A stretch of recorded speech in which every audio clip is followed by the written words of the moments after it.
For example, I lose my financial because I always have house, I always have company to garage with a car mechanic. I lose in 3 days more than 145,000 euros. I was lose. But the financial is not the most important. It's important, but it's not number one.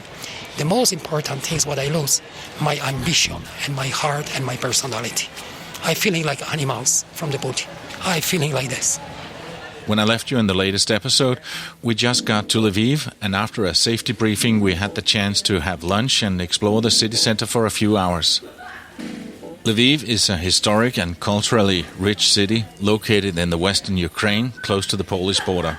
It's often referred to as the Little Paris of Ukraine because of its charming architecture, artistic traditions, and vibrant cultural scene. The historic center of Lviv is a UNESCO World Heritage Site. It's known for its well-preserved medieval and Renaissance architecture, cobble streets, and numerous churches, making it a popular destination for tourists. Lviv also has a flourishing art scene, and you can find murals and graffiti throughout the city. And you really don't feel that you're in a country at war. Life goes on here with thousands of people in the street, and a lot of street performers, like this choir of older people in front of a monument in the city center.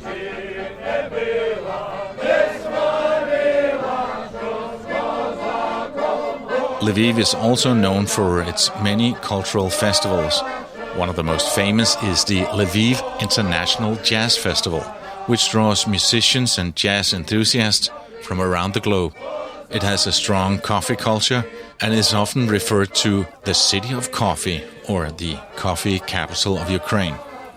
With a long history of coffee houses and cafes, some of which date back to the 18th century. I'm looking forward to being back in Lviv in a few days, but now it's time to head east.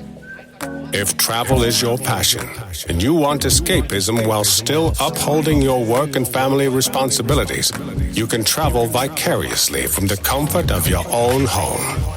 This is the Radio Vagabond Podcast.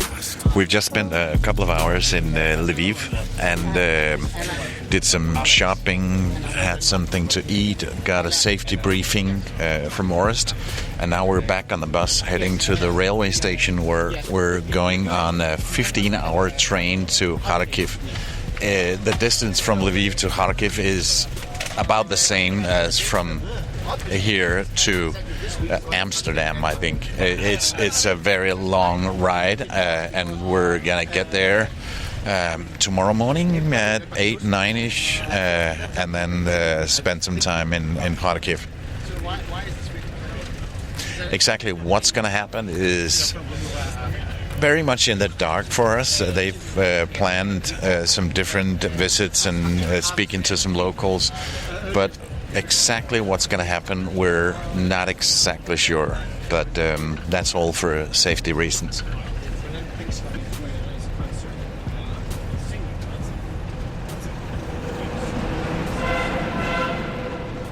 On the train, I get a chance to get to know more of the people on the tour.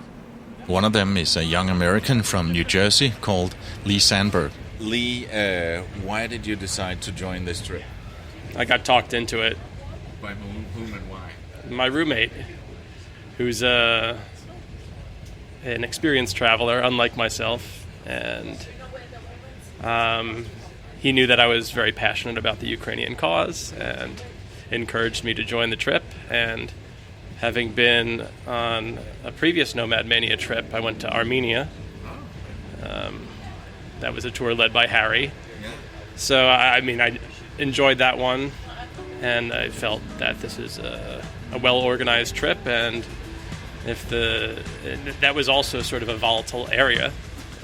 Some of the places we went were close to the Azerbaijan border, and sort of slowly building confidence, but also fueled by kind of the travel bug, I decided to go through with this trip. Meet Palle Bo, a full-time traveler and digital nomad from Denmark on an epic journey around the world. This is the Radio Vagabond. Before going on this tour to Ukraine, I was in Kraków in Poland, close to the Ukrainian border. Here I met one of the many Ukrainian refugees. His name is Dimitri, and he fled with his wife and 10-year-old daughter. They came 6 days before I met him on the main market square, and we got to spend some time together. Yes, my name is Dimitri. We are coming here 6 days ago. Of course, we are coming because no choice, because we have to escape, because my situation in my country is so sad, so dangerous. And also, what can I say? There's also no future to live there. Dimitri, that you'll hear more from in a bit, is from a Ukrainian city that has been suffering the most, and it's now under Russian control.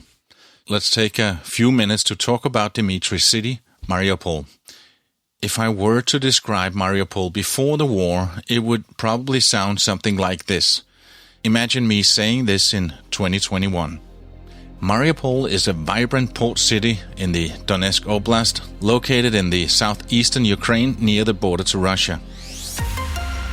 The city was founded in 1778 and has a rich history.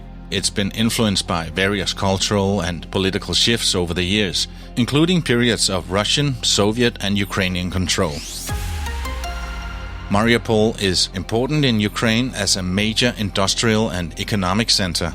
It has a significant steel industry, and its port is one of the largest in the Sea of Azov, making it a vital gateway for trade. In January 2022, the city had an estimated population of 425 to 450,000 people, and is known for its diverse population, including Ukrainians, Russians, Greeks, and other ethnic groups. This multiculturalism is reflected in the city's culture and cuisine. The city has a reputation for hospitality, and many visitors to Mariupol report positive interactions with the friendly and welcoming local residents. The city has many cultural and historical attractions, including theaters, parks, and museums. And the Mariupol History Museum are among the notable cultural institutions, but it's also known for its picturesque seafront promenade.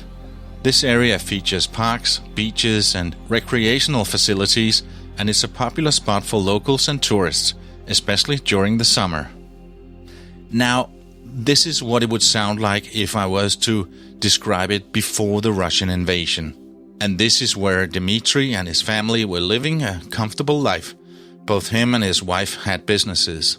She was doing nails and beauty care, and he had an auto mechanic garage and a car paint shop. You come from Mariupol, a city back then with 425,000 people or so? Yeah, some plus minus, we can say that, yeah. And now it's around 100,000? Maybe less, maybe 50 to 60,000 maybe. So what was your life like? What were you doing, you and your family? My wife, they was working for the cosmetics. They working like pedicure and manicure. And I was open two companies, one company with two garages. There was car mechanic and painting cars. There was function good. I was traveling. I was in Israel. I was in Egypt. I was visiting Jerusalem in Jesus part. We loved the traveling because the company, there was good function. And after we come back, the working, I was bought the house. I was thinking something changed in my life, my hard work. I was give everything for my daughter. And coming one day, my life is completely changed. It is broken. They put in entry to my country. And my life is everything. It's like stone in the moment. Everything's like on the ground. Rubble, completely, totally. The siege of Mariupol started in the first days of March. And it was hard and unreal for Dimitri to witness his city and his life turn into rubble. Where were you at the time, and were you with your family when the whole thing started? Yeah, I was with my family, of course. We love each other. I never lost my family, of course. But we was living in Mariupol because we never thinking that they're going to destroy everything and the war will be so long time. We never thinking go outside of my country because I love my country. I am born there. I am patriot. But we was waiting. Destroyed one day, next week destroyed, next month no stop, another month no stop. We was in the basement 3 weeks with another people. Yes, like so many other citizens of Mariupol, they had to seek shelter in a basement. And one time Dimitri and his family were underground with 6 other people for 3 weeks. Yes, I was in the shelter. We was 3 weeks, 20 days actually we was there. We was with another 6 people. Yeah, and the people, they bring only 2 kilograms potatoes and water. 2 kilograms of potato and water for how many people? 9 people in 20 days. We was eating like pieces like this every day. Help one to each other, no dying from the hungry. Yeah, stress, hungry. Imagine the stress as you're hearing the bombing of your city above and not knowing if the building would be hit and collapse, trapping you inside. And being there with only 2 kilograms of potato and some water. During these 3 weeks, Dimitri lost 11 kilograms, more than 24 pounds. At this time, he was trying to stay confident and strong for his then 9-year-old daughter. The whole thing has given them all psychological problems. Dimitri describes how his daughter suffers. But maybe she remember a little bit, but she's shocking. A lot of psychology problem. She cannot sleep in the night. She crying, She stay in my hand, like difficult discussion in the moment. But I understand why, because they make almost like depression, for that reason I understand, Post-traumatic stress. Exactly. Yeah. Exactly. She also walking my wife with my daughter, for example. She don't want to stay with me now. She like to walking some park somewhere by alone, myself, no talking with any people. It's a little shocking in the head, but I understand, of course. Dimitri did give me his last name, but I chose not to use it. It wasn't something he asked me to, but for his and his family's safety, I'm not going to. Because what he tells me next is such a big accusation that it could potentially get him into trouble. And at the same time, I want to give you a warning. If you're listening with children, or if you don't want to hear about the horrific brutality and a war crime he witnessed, now would be a good time to skip 90 seconds. One day, in the early days of the invasion, Dimitri saw something with his own eyes in a small forest in the outskirts of Mariupol. A little girl, his daughter's age, was tied to a tree and being raped by Russian soldiers, just laughing and having fun. When we was in Mariupol, we have one small forest in the Mariupol, small one. It's not inside of the city, but outside of the city. We saw it, army soldiers from the Russia. There was one girl, maybe 9 years old, or maybe 10 years old, no more. They stay in the front of the tree. I saw it in my eyes. Russian soldiers. I saw it. They raped her? Yes. Small child, maybe 9, 10 years old. She was crying, and the Russian army with a gun and make fun. In Mariupol. I saw it. But what can I do then? What can I do? I have to be quiet, escape, because if I don't escape, they shoot me in the street. Yeah, it's hell. It's hell. It's hell.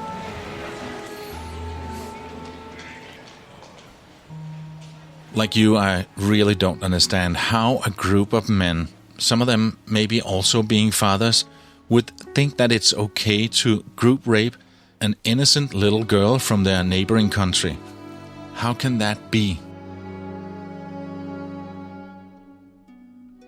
I told a friend about this and played the clip to him, and he said that can't be true, that it must be something Dimitri's making up. Honestly, I can't know for a fact. I wasn't there. Thank God I wasn't there. This is just what he told me, and I was across the table and I could look into his watering eyes and I felt confident that he was telling me the truth. If you want to see the video with the entire conversation I had with Dimitri that day over a glass of orange juice on a sidewalk cafe in Kraków, go over to the blog post for this episode on theradiovagabond.com and judge for yourself.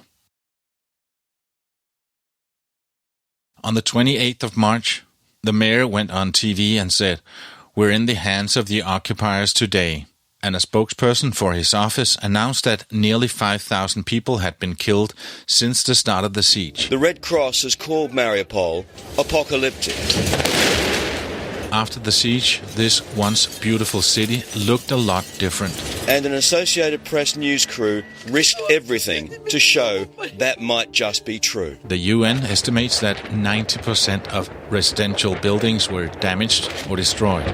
The battle to save lives while fearing your own. An example of an attack happened on the 9th of March, 2022.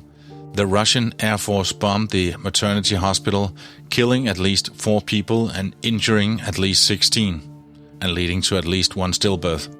Ukrainian President Volodymyr Zelensky, the European Union Head of Foreign Affairs Joseph Borrell, and the British Armed Forces Minister James Heapay described the bombing as a war crime. Good evening. We have seen perhaps the most confronting blast in the Ukraine war zone so far.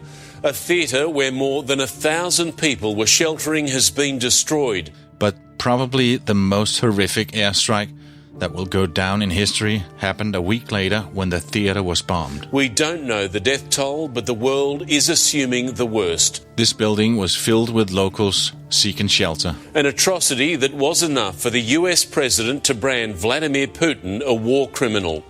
A theatre sheltering civilians. Men, women, children, young and old people. Ukraine says as many as 1,200 were there when Russia dropped a bomb. Even though they had written children in Russian on the ground outside the theatre in big letters that could be seen from the sky. Trapped families with no way out, hiding in the building, even branding their desperation to the sky. These words say, children, a human plea to spare them. Instead, mass slaughter.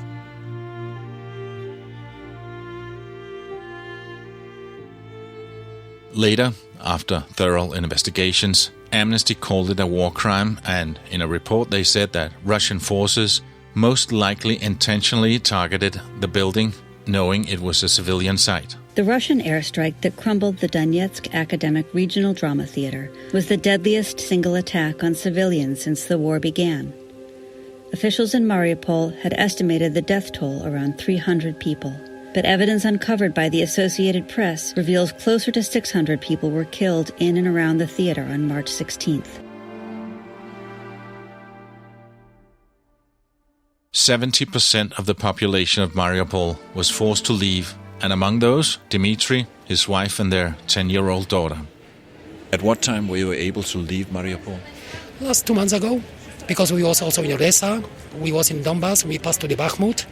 Because we are because we take the minibus, we visit another friends from my wife. Depends which part of the Russian army they go, you have to round it. You have to round it, you cannot go too straight. Exactly, because they shoot you in the street, of course. And we was in Odessa, we was in Bakhmut, we was in Lviv also, we was passing to Lviv, we was there. And after we arrived to the border, I told you we had 3 nights sleep in the border before to enter to the Poland. We were sleeping on the ground because so many people from my country, they escape. They want to enter to the Poland to find some freedom. And after we pass to the border, we take minibus for the refugees from the border to arrive to Kraków. Yeah, that was the trip. Once a business owner and upper middle class in a big Ukrainian city, now living on the railway station in Kraków, Poland. We are on the ground in the moment. We are in the big hall in the moment, yeah. Where are you staying now? Now in the train station, yeah. With your wife? With my wife and with my daughter, yeah. I don't want to talk also about the things, but yeah. Shock. So Mariupol was one of the first cities under attack. Yeah. The first day of the march. There was after one week when we all they started. Yeah. They was started. The most powers, the most attack. There was for the Russian. There was first moment when Russian army they make the highest power in my city and all Ukraine. Yeah, Kharkov. There was Kharkov and Mariupol. Yeah. Another one being Kharkiv, where we're heading right now. More about that in a minute when the program continues. Stay right there. This is the Radio Vagabond podcast. This episode is supported in part by Hotels25.com. Use it to find the best prices on a place to stay, no matter where in the world you're going. Hotels25.com. And now, let's get back to the show. So you don't see yourself as a reckless daredevil? No, not at all.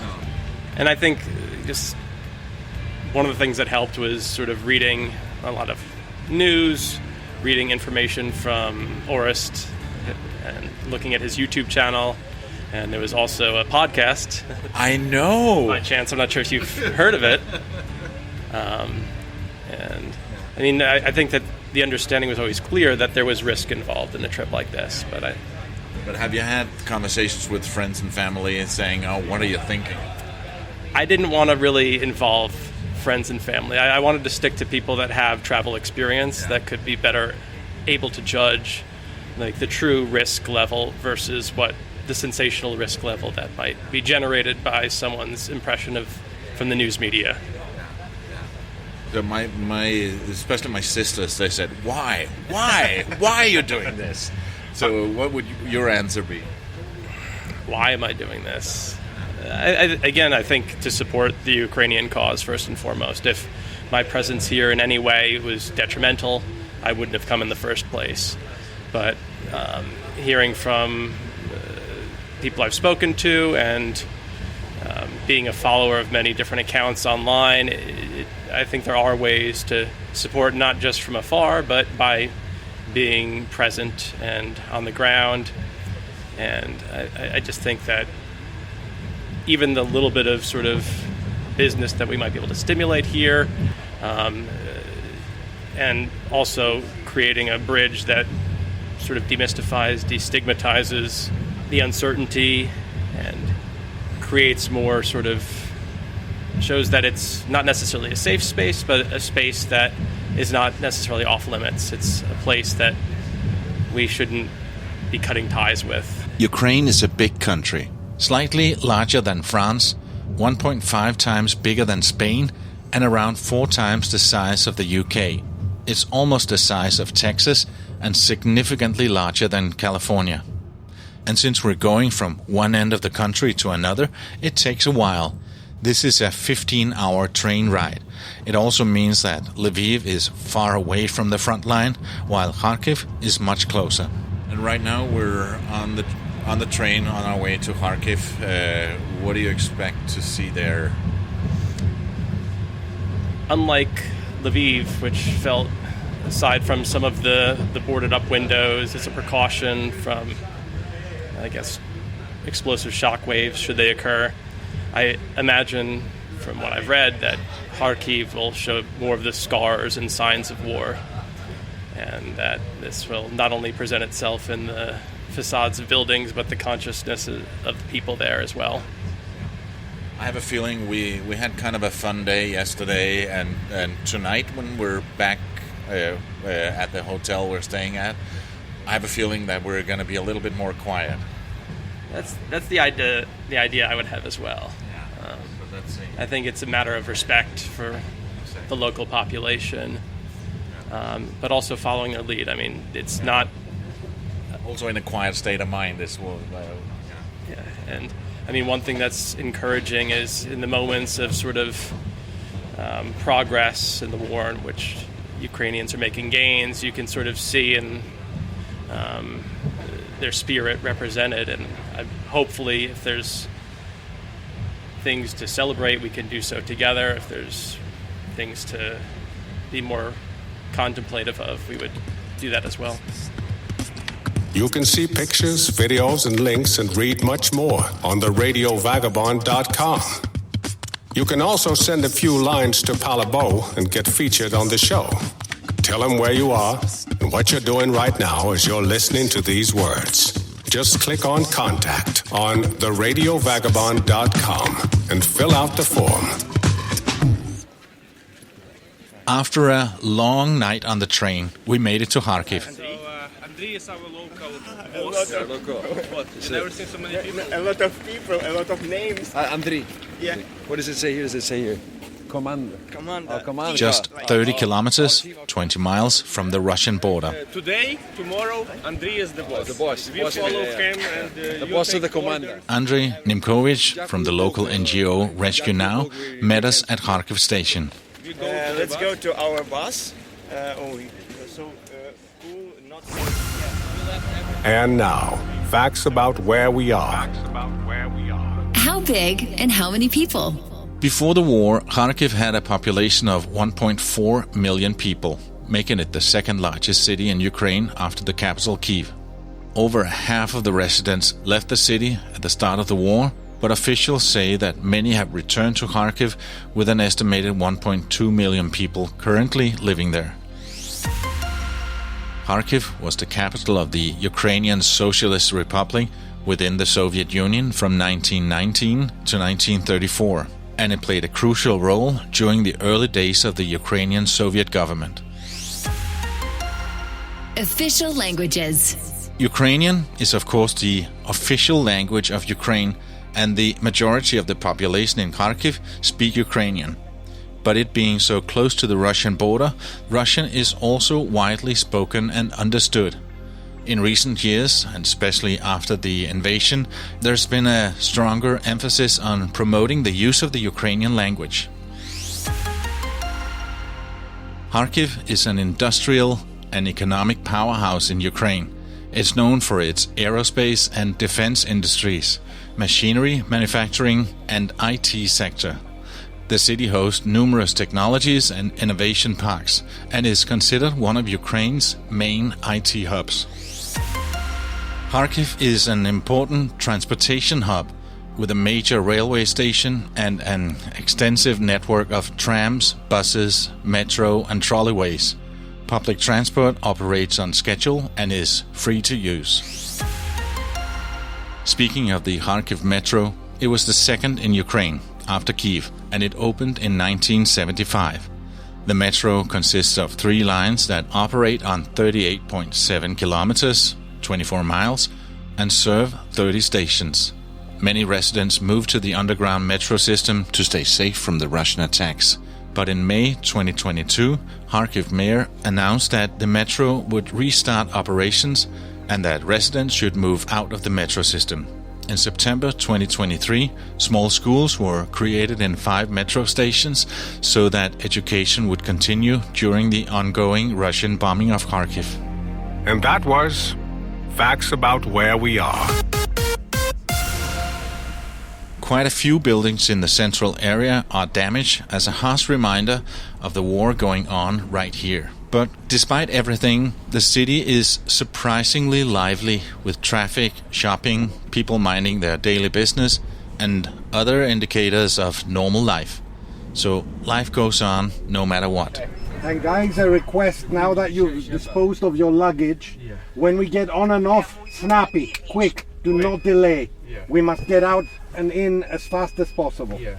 After quickly visiting the local Rescue Now headquarters and getting a first glimpse of Kharkiv as a city still very much alive, we're back on the bus after breakfast. Here, Harry told us to be quick getting on and off the bus. There couldn't be any extended time waiting outside.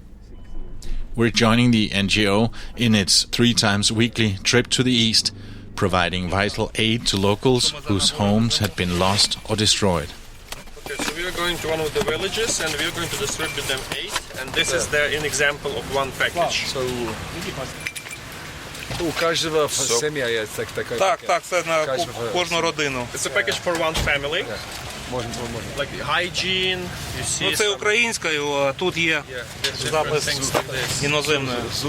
Sheets, hygiene, cleaning stuff, dishes, everything. And these people are living in their homes, or have they been displaced? Many of them came back to rebuild their homes.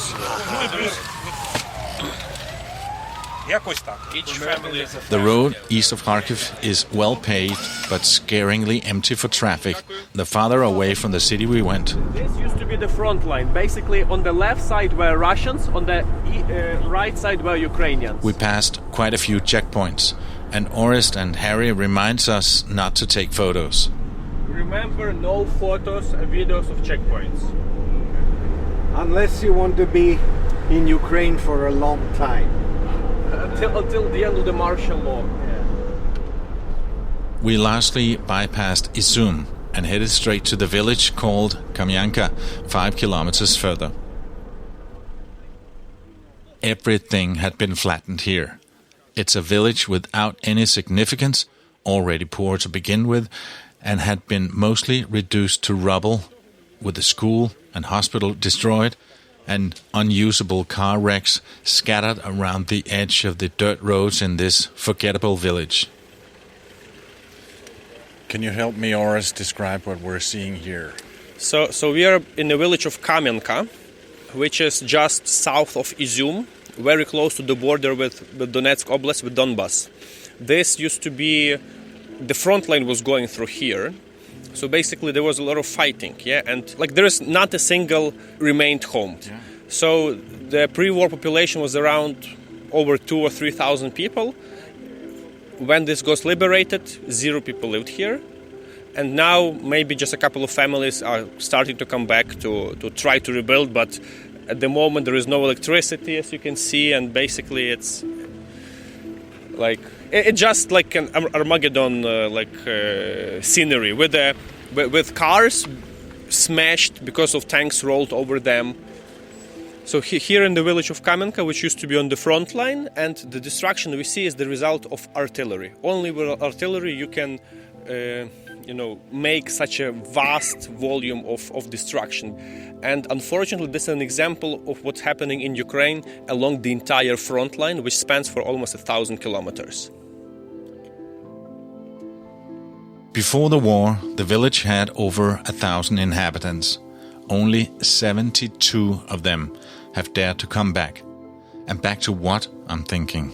Only ruins here, and I don't see a single building that wasn't badly damaged or completely destroyed. And we're outside of Kharkiv. How far are we from the city of Kharkiv? We are over 2 hours south from Kharkiv towards Donbas direction. And it's around 130 kilometers to the south.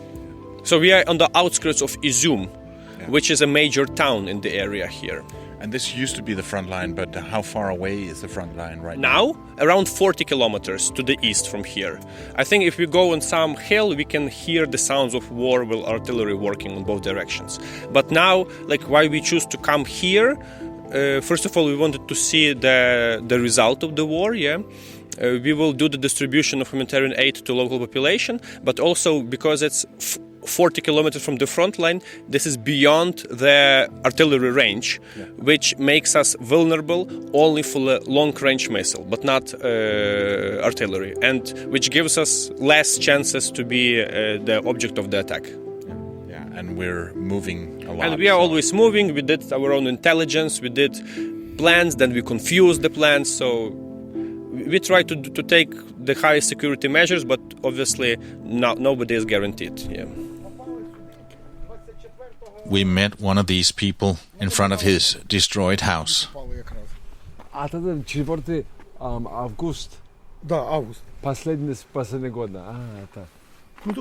Per Besson from our group speaks many languages, and he was able to have a conversation with the man. He's very eager to share his story. Русский говорящий, русский. 19 після вже освобождення, і це ми вже нарисували. А откуда ви родились в этот поселок? Я тут живу, я це жив тут. І мама, мамушка, папа, то да. Вони живуть на тій стороні. What was he telling you before, Pierre? I was just saying this. I mean, this actually they took this back in the counteroffensive in the end of August. But before it was bombed, he was in Kharkiv, and then in the end of August last year, when he had the lightning fast counteroffensive, then they came and took this. But they, of course, the Russians were defending this. They occupied it, and then they took it back end of August. So. It's in this village we were told to stay on the roads, as there could be landmines. Just one day before we arrived here, a boy stepped on a landmine. So this is real. The man invites us into his garden to see his destroyed house, and a few followed him. Wait, Harris, just because he says it's safe doesn't mean it's safe. Per shouted and reminded them that they shouldn't. Well, I mean, just because he says it's safe. There might be landmines, even in his garden. Come on, guys, get out of there. I mean, it's his home. Of course he thinks it's safe. I mean, it's his... In the side of the streets, we saw many cars that had been run over by Russian tanks, and one wonders if there's any future for a village like this. So, Oris, we're tagging along with this rescue group that are handing out packages to the people of the village. Can you tell me anything about this organization? Rescue Now, it's the organization from Kharkiv.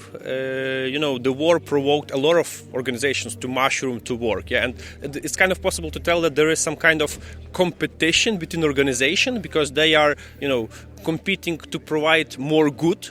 But at the same time, they're competing for funds that support these charity organizations and how they can further on, use it in the most possible and impactful way around. So Rescue Now proved to be one of those organizations. As you can see, they act very professionally. We've been to their headquarters.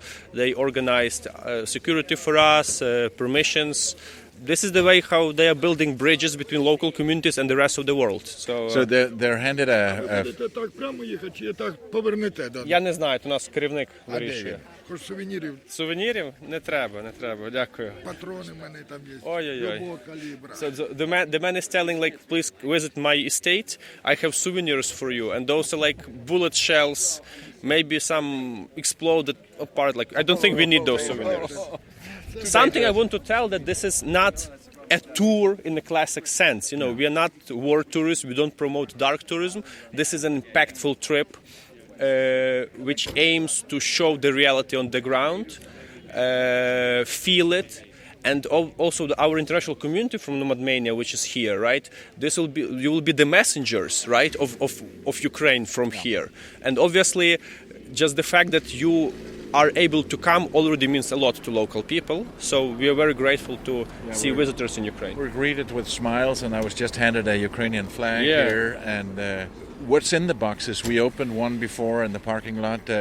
They get there's a torch, and then in the box, torch, a lot of hygiene, some basic products for taking care of yourself, and continue living as it could have. Yeah, because we're in a village with no electricity, and it's tough. Yeah. The aid was delivered, the locals were happy to see a foreign group, and some even gave us Ukrainian flags as gifts.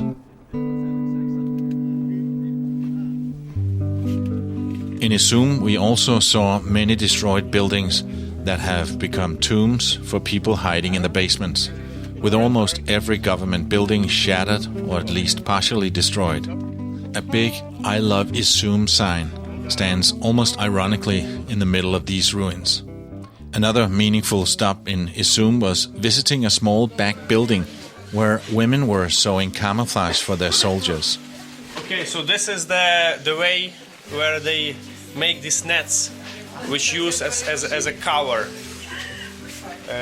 in the military times. So they help. These women, who could have escaped, chose to stay put or had returned to their hometown and were stoically using their skills for the war effort.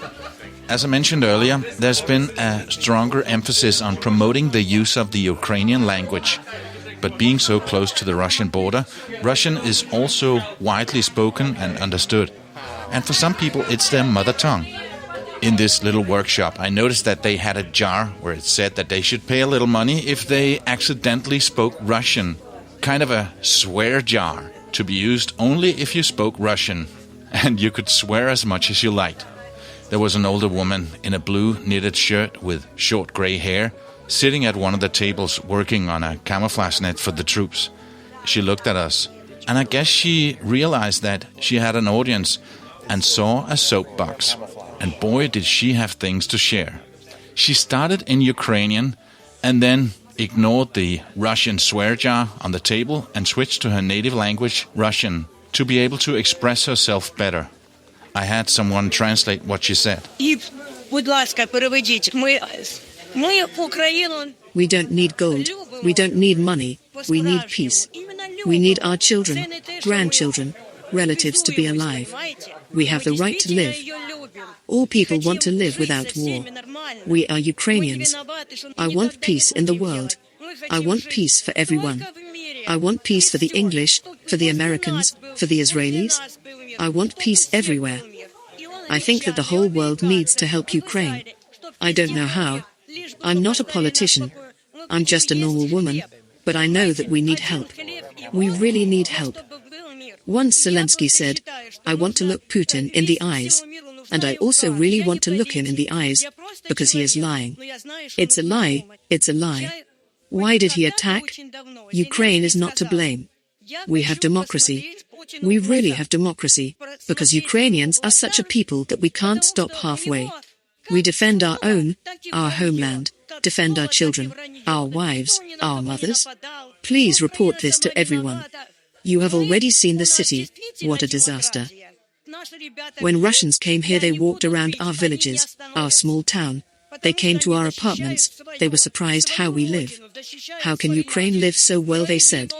You have toilets. You have gas. You have a sink.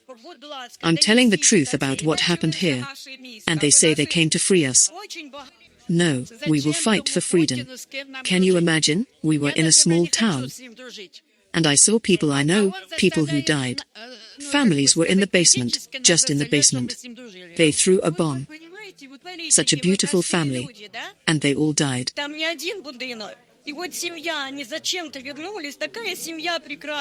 Mother, father, husband, wife, child. They all died. I hope that you never feel this way. Never. That you always see your children, your relatives, always be together. What does a war do to a person? For Dimitri from Mariupol, it's not only his house, his company, and the loss of lives in his community and in his country, but as he says, also a big part of his personality. It's difficult to understand that, it's difficult to imagine, it's like, it's difficult to say because here in my heart, it's like, for example, I lose my financial. I lose more than 145,000 euros because I was have house, I was have company to garage with a car mechanic. I lose in 3 days more than 145,000 euros. I was lose. But in financial, it's not the most important. It's important, but it's not number one.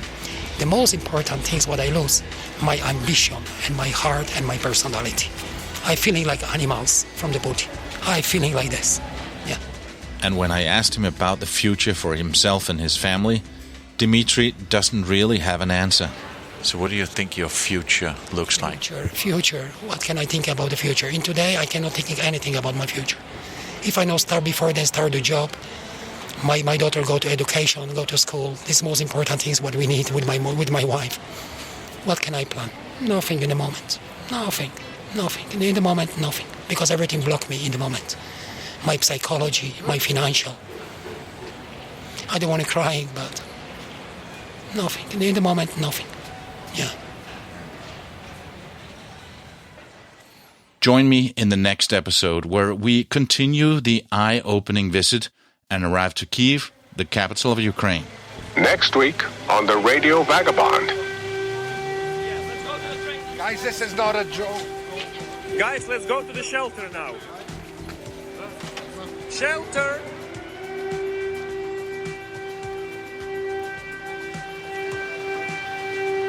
We're on the way to the train station here in Kraków, and as we just left the bus, the siren, the air alarm are going.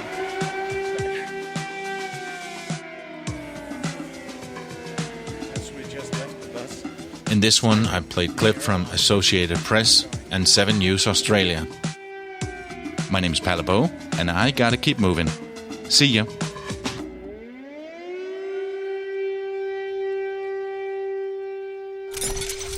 Produced by radioguru.co.uk.